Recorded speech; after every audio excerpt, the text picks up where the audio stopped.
Sir, maraming salamat po. Toyota Balintawak yung napili mo. Despite sa maraming dealership, yung dealer po namin yung napili mo. So maraming salamat, sir. So sir, congratulations sa bagong Wigo. 2024 na siya. So ito po yung transponder key. Pag lock, yung logo lang ni Toyota. Tapos pag unlock, ito yan. Or yung bagong Wigo kasi ngayon sir, naka smart entry na siya. So kahit nasa pocket mo or nasa bag, hindi mo na kailangan ito. Ito for example, nasa pocket. Dito lang sir, yan. Yan, bukas na siya. Yan. Ito. Yan. Yan. Opo. Yan. So dito ka sir, dito po. Opo.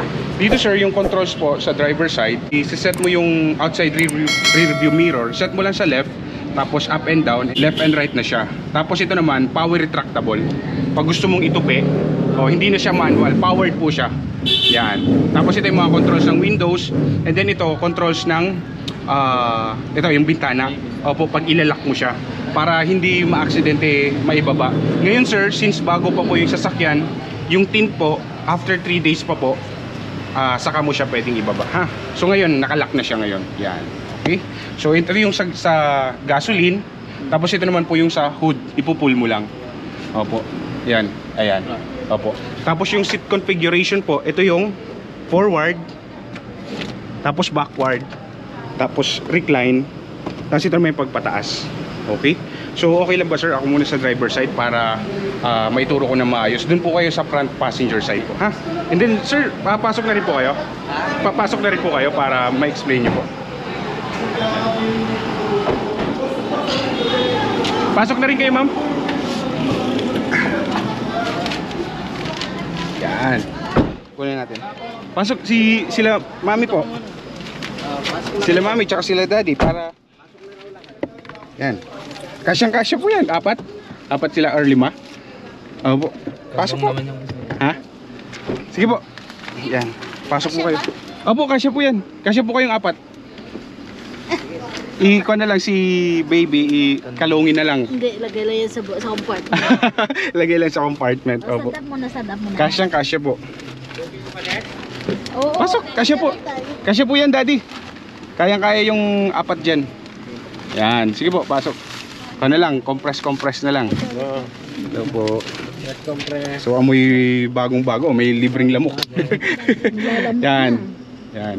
Yan, sabi ko, isa pa po, lakasan nyo pa po. Yan. So sir, tulad ng nabanggit ko kanina, yung Wigo nyo po is smart entry tsaka push start. Yan. Kahit nasa pocket or nasa bag mo or sa body bag mo, pwede mo siyang may start. Apakan mo lang yung brake, tapos 1 push lang po. Yan, start na po siya. And then pag on ng aircon, and medyo mainit na, ito lang po. Yan. Tapos ito yung fan speed naman, pag pataas, tapos pag pababa. Yan. Okay? Parang dial type na yung aircon niya. Ito yung yung sa lamig, pagpalakas, tapos pagpahina naman po. Yan. Or pag gusto niyo sir, pag start, pwede nyo i-press yung max cool. Yan, maximum po yan. Yung lahat po, nakatodo yung fan, todo din po yung thermostat nya. Yan. Pag i-controls mo, ganun mo lang. Yan. Okay? Tapos ito naman po, all the time, naka-on po ito sir, ha? Yan, para hindi maapektuhan yung circulation sa loob ng sasakyan. Para hindi pumasok yung amoy, yung usok sa kalsada. Ayan po, dapat naka-on lang po yan. Yan yung circulation. Tapos ito naman yung on ng aircon. Yan, AC. Yan, tapos pag i-off yung aircon, ito po. Yan. Ulit, pag on ng aircon, pwedeng fan or pwedeng max cool. Oh. Pero mas maganda ito na lang, dito na lang sir, sa fan ka na lang. Para hindi nabibigla yung ganun. So yun. Okay? Question sir? Wala pa naman. Opo. So yung infotainment naman po or yung radio natin, bali touchscreen po siya. May plastic yan sir, ha, kaya baka mapansin mo hindi responsive po or ano, kasi may plastic, tinatanggal po yan. Okay lang. So yung button nya po, pag i-off yung radio, ito po yun, yung power. Tapos yung display naman po, pag halimbawa nagdadrive kayo sa gabi, since malaki po yung infotainment natin or yung head unit natin, pwede mo siya i-off pero continuous po yung sound. Kita mo? So ang focus mo lang, kasi medyo baka ma-distract ka lang, oo, yung medyo maliwanag siya eh. Pag gusto mong i-on ulit, press mo lang yung screen or di kaya itong back. Yan. Yan. Tapos ito yung power, display off, Bluetooth. May Bluetooth na siya sir. So pwede mong ma-enjoy yung mga digital sounds natin like yung Spotify, iTunes, pwede mong i-pair dito. Yan, press mo lang to sir. Dala mo ba yung cellphone mo sir? Isubukan natin na kung gumagana yung Bluetooth niya.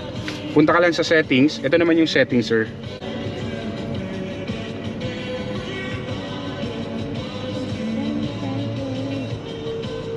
Okay naman po, malamig naman po dyan. Lumalamig naman. Ayos naman. Ayos naman. Yan, car multimedia.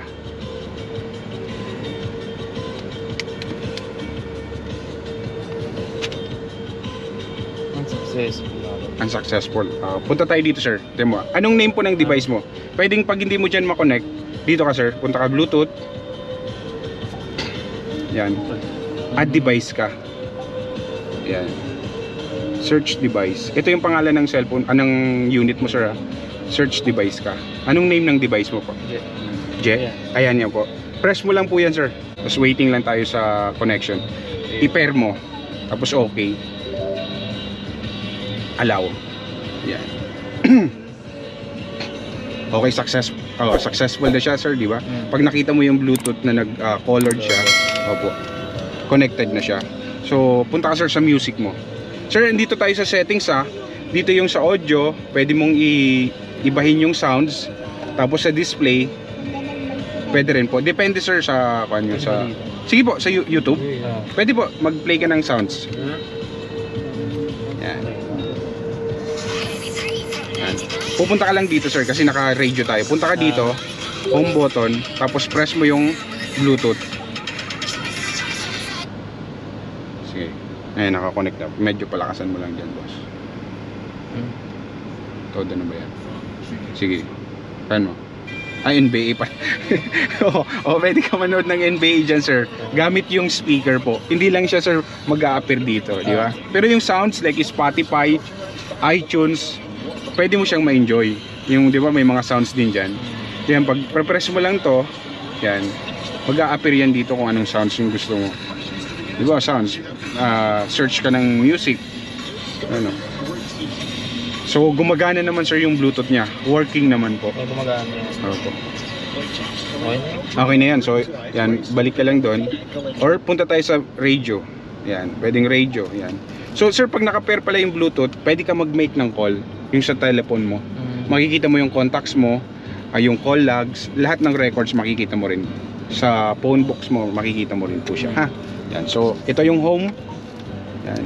Tapos yan, radio, Bluetooth, USB tsaka iPad, hindi po siya available kasi wala naman pong nakasaksak. Yan. Pag meron po. And then, isa pa sir, ang infotainment nyo po, meron siyang Apple CarPlay and Android Auto. Need lang po ng original na cord, ayan yung USB, para mag-work po siya. Yun naman po sir, selected apps naman po. Pwede mo makita yung Waze dito or yung mapa. Tapos yung mga apps na like phone, pwede kang yung message, Viber, Spotify, yun yung mga ganon. Pwede sa Android Auto tsaka Apple CarPlay. Pwede mo rin ma-enjoy yung sounds. Ito yung back, yan. Then pag may passenger po, pag gusto niya i-control yung stereo, volume up, volume down. Ha? Okay? So yun. So pag magne-next ng track, ito po yan. Yan. Pag may gusto naman i-save na station, press mo lang. Yan. Yung mga station na yan, pag may napili kang station, gusto mo yan, gusto mo i-save, long press mo lang, nakasave na siya. Tapos hanap ka ulit, save mo.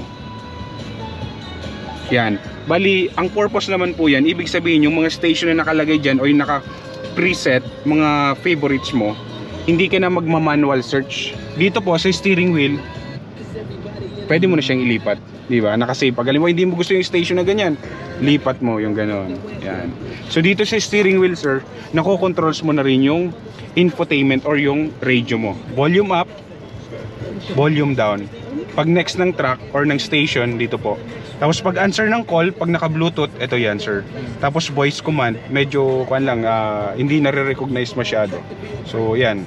Pag answer ng call, voice command, tapos volume up, volume down. Pag next ng track, and then yung mode naman po, AM, naka-Bluetooth, ayan, magko-connect yan sa'yo. Tapos, USB, ayan, AM, FM, FM2, kung ano po yung source niya. Yan. So naka-off na kasi sir yung shell. Dinisconnect mo na, no? Ayun. So punta tayo ulit sa FM. Yan. Okay. Question sir. So far wala pa naman. Opo. So dito na tayo sa steering wheel niya. Yan. Yun yung nabanggit ko na kanina. Volume up, volume down. Next ng track. Tapos pag-answer ng call. Yan. So dito naman sir, sa multi-information display, makikita mo naman dito yung yan. Tingnan mo sir, yung odometer niya. 6. Bagong-bago, di ba? Andito yung clock. Pwede mo i-set. Long press mo lang yung R or yung H po. Tapos ito naman yung minutes. Yan. Long press mo lang yan. Yan, di ba gumagalaw. Tapos ito naman yung minutes niya. Yan. Depende. I-set mo na lang siya. Tapos yung odometer naman, dito naman po yan. Yan. 6.4. Yan, ganun. Yan. Kilometer per liter. Malalaman mo kung matipid yung pag-drive mo. Average. Yan. Pwede mo yung i-reset sir para na monitor mo po kung matipid ba yung driving habit mo. Cruising range, ibig sabihin yung tatakbuhin pa ng sasakyan mo sa laman ng gasolina niya. Nasa 115 kilometers pa po yung kayang takbuhin. Pero don't worry sir, kahit mag 0-0 yan, may reserve naman po yung tangke natin. Pwede siyang tumakbo ng mga 8 to 10 kilometers pa po. Ayan. Para pag hindi kayo nagwo-worries po, pag nakita nyong 5 na or 1 bar na, check nyo sir sa cruising range kung ilang kilometer pa para magpa-time na kayo, that time pwede na kayo magpa-refill po. Yun. Tapos tip ko pala sir, para mas nakakatipid kayo, wag yung patingi-tinging gasolina. Like 500 a day, 500. I-one time full tank nyo po siya. Kasi yung space po sa tanke, hindi masyado nag-evaporate. So dapat one time ka lang pag-gas, itodo mo na, laging full tank ka, yung ganun. Yan, mas matipid po din yun. So yun. Question sir, wala pa naman. Okay, so yan, may additional pa ako sa edit sir. Ito naman, car disinfectant po. Yan. Tapos tow hitch. Yan, paghihilain po yung sasakyan sa likod tsaka sa harap, ha, pag may hihilain. Tapos yung tools po ng Wigo natin nasa ilalim ng driver side. Ituturo ko po yan mamaya. Yan. Okay? So question, wala pa naman. Opo. And then sir, ang top of the line ng Wigo, meron siyang digital video recorder. Bali, dito po, hindi mo na kailangan bumili ng dashcam kasi meron na siya. May app ka lang na may ko naman dito. Ayan po. Ayan. Sundin mo lang siya. Mabilis lang naman sir yung pag-install, pag-kuan na yun. So, owner's manual ng infotainment, bali yung mga naturo ko is yung basic operation. Pag may gusto kang malaman technical, pwede mo itanong directly sa akin or i-check mo po dito, ha. Tapos owner's manual ng Wigo natin, bali pag may gusto ka ulit malaman technical, or pwede kang tumawag directly sa akin kung ayaw mo, kung tinatamad ka magbasa, ha. Okay. Ang pinaka-importante naman po dito sir ay safety manual, additional knowledge po regarding sa pag-deploy ng airbags or additional safety knowledge po. Yan. Pag may time kayo, pwede nyo siyang i-browse. Yung ganun. Yan. Ha. Ang pinaka-importante sir, ito. Every time na magpapa-service ka, make sure nasa unit to or dala mo to. Ha. Yan. So, ang warranty po ng sasakyan natin, dito po. Toyota warrants that it will either repair or replace any Toyota supplied component part that is found defective in material or workmanship under normal use within a period of 36 months, 3 years, or 100,000 kilometers, whichever comes first. Bali, ibig sabihin sir, kung 2 years na yung sasakyan nyo and then lagi nyong nagagamit, na-reach niya, naabot na niya yung 100,000, end na po yung warranty na niya. Or, kung pa lang, 3 years na yung sasakyan, 80 pa lang yung, or nasa 50 pa lang, hindi mo nagagamit. Pag naka 3 years, end na rin po yung warranty nun. Okay? Then pag may time ka, pwede mo siyang i-browse. Ang importante naman dito, para ma-maintain in top shape and good condition lagi yung unit, malamig ba? Paano natin? Yan. Lagi lang susundin sir yung PMS or yung periodic maintenance service record. Sa lahat sir ng Toyota dealership po, tinatanggap naman yung sasakyan nyo po. Ito yan sir. Yan. Ayan. First kilometer check-up nyo po is 1,000. Bali, te-text mo lang ako or tatawagan mo ako. Reynold, pa-schedule naman ako para pagdating mo sa office, nakasalang ka agad siya, hindi ka mag-iintay. Kasi unlike pag walk-in, magkakaroon ka lang ng available slot or maipapasok ka lang pag may, halimbawa hindi dumating sa schedule or ano, may isisingit ka lang. Unlike sa scheduled service, opo, naka-reserve ka na yan. First 1,000, next na check-up mo is 5,000. Every 5,000 po yung succeeding yung interval pag regular oil. Pag synthetic naman, every 10,000. Depende kung ano po yung mas preferred nyo po, ha? Yan, ituturuan naman kayo ng mga service advisor namin pag nagpa-service kayo. And then sir, additional na gas po. Yan, may libre pa po kayong gas. I-present nyo lang po yan sir sa Caltex dito. Unang U-turn po, right side, Petron muna, tapos next Caltex na po. Yan, okay. And then pag nagpa-first check-up, may pre-backtack lens pa kayo. I-present nyo lang ito, ha? Okay. Bagong-bago yung sasakyan nyo sir, ito yung magiging temporary documents nyo habang wala po yung ORCR. Ayan, nakapangalan po sa inyo. Ayan. Vehicle sales invoice and then vehicle delivery note. Ayan. Dated kahapon po. Okay. And then update na lang namin kayo sir pag may ORCR na siya or may plaka na po. Question po sir? Wala pa naman. Oh. Basta tawag ka lang or chat ka lang ha pag may mga concern ka or clarification. And then another na susi pala sir. Yan. Oh, dalawa yung susi niya. Same lang siya. Yes po. Sir, ito po. Yan. Tapos ito yung key code niya. Pag nawala kasi yung susi, pag magre-request ka, ipe-present mo lang yung key code para magawan ka ng panibago. Okay? Kaya kung kasya dito. Hindi talaga nagkakasya. Pwedeng iwan mo na lang to sir. Basta ang importante lang dito is yung nasa unit ORCR or yung temporary documents, warranty booklet, and then yung insurance policy. Yun lang yung may pinaka-importante. Sir, yung naturo ko kanina, yan, power retractable. Ayan, hindi mo na kailangan ibaba yung bintana. Tapos pag isa-set mo, set mo lang sa left. Yan. Depende kung sino yung driver para ma-set niya. Tapos ganun, working naman lahat. Yan. Okay? Yan. Yan. Okay. Yan. Okay. Tapos, sir, ito po, kabisado mo na rin to. Opo, park, reverse, neutral, drive, yan. Tapos yung S, yung parang more additional torque. Tapos ito naman parang brake or engine brake, yung mga lower gear naman to, sir. Ha? Yan. Tapos, bili ka lang, sir, ng adapter pag gusto mo mag-charge. Yan. Cup holder, yan. Yan. Pwede mo rin ilagay yung susian yan. So yun, sir. Bali, paganahin natin, sir. Right turn signal lamp, left turn signal lamp. Ayan, naka-on naman yung head kanya. Kita naman, ayan, naka-LED na rin. Yan. Tapos busina. Tapos hazard. Ayan, nakita mo naman sa likod. Yan. So yung wiper, yan. Sir, hindi ko na-spray yung tubig para siya malinis or hindi mabasa. Tapos yung wiper, sir, sa likod, gaganon mo lang siya. Ayan, nakita mo? Yung nagwa-wipe sa likod. Yan. Okay. And then yung proper po pag-off ng engine, ng unit po, make sure lahat ng accessories naka-off. Like yung aircon, i-off mo. And then yung radio, i-off mo. And then check mo sir yung mga lights kung may naiwang kang bukas. Yan. Tapos safe na siya, i-off yung engine. Yan. So, One push lang din siya. Opo, one push lang po. Yan. Ipakita ko lang sir. Early warning device, golf umbrella, tapos yung additional free items po, keychain. Asan yung isa nito, sir? Nandiyan ba? Hindi siguro. Hindi na ngayon. Yan. Ito sir, ito naman po yung pabango sa sasakyan ha. May free pa po kayo. Yan. So question sir?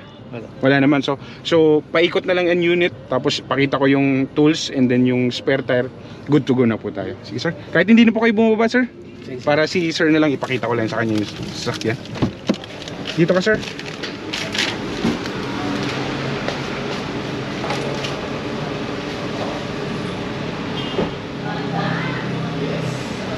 Sir, yan. Bali, ito, Toyota Genuine. Tanggalin na natin yung plastic. Gusto mo? Huwag muna. Huwag muna. Sige po, yan. May Toyota Genuine. Yan. Tapos ito yung spare tire mo, sir, ha? Tapos may camera na rin to, sir, ha? And then, back sensor. Yan. Opo, pag magre-reverse ka po, ha? Auto siya nag-ano? Yes po. Every time na magre-reverse ka, yes po, maggagana na po siya. So ito sir yung additional free items, luggage tray. Tapos spare thermo. Ha? Okay. Yan. Tapos yung tools. Andito sir yung tools. Yan. Ito po. Forward mo lang. Tapos yan. Ito sir. Yan yung tools niya. Tapos ito yung color blue. Yung mga standard tools niya. Tapos ito yung diamond type na jack. Tatanggalin mo lang, ha? Okay? And then sir, sa engine po, sir, wala kang gagalawin sa engine. Kasi ang magwa-advise sa inyo is yung service advisor. Yan. Papakita ko lang na, yan. Yan. So wala kang gagalawin dyan, sir, ha? Ang pwede mo lang dyan refilan, ito yung sa windshield, yung sa wiper na water. Tapos sa mga coolant, sa power steering, wala kang gagalawin. Kasi ang mag-advise is yung service advisor. Okay? Yan, bagong-bago. And then yung proper naman pa ng pag-close ng hood, mag-allowed ka lang ng clearance, tsaka i-release mo siya, ha? Ganun. Oh, hindi yung ganun kasi nayuyupi siya. Oh, so sir, pa-check na lang po. Tapos good to go na po tayo.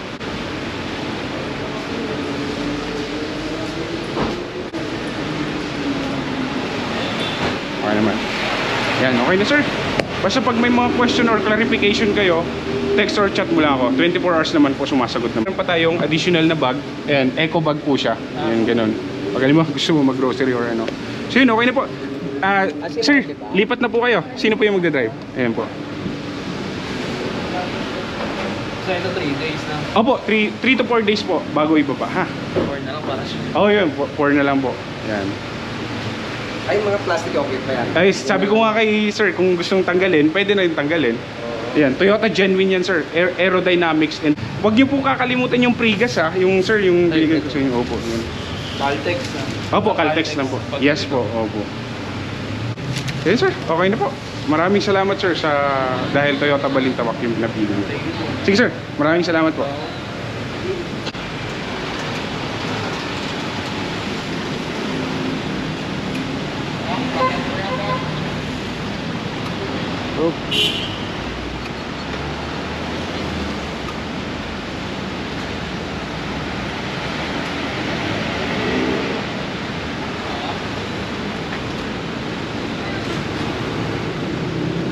Okay sir, sige po.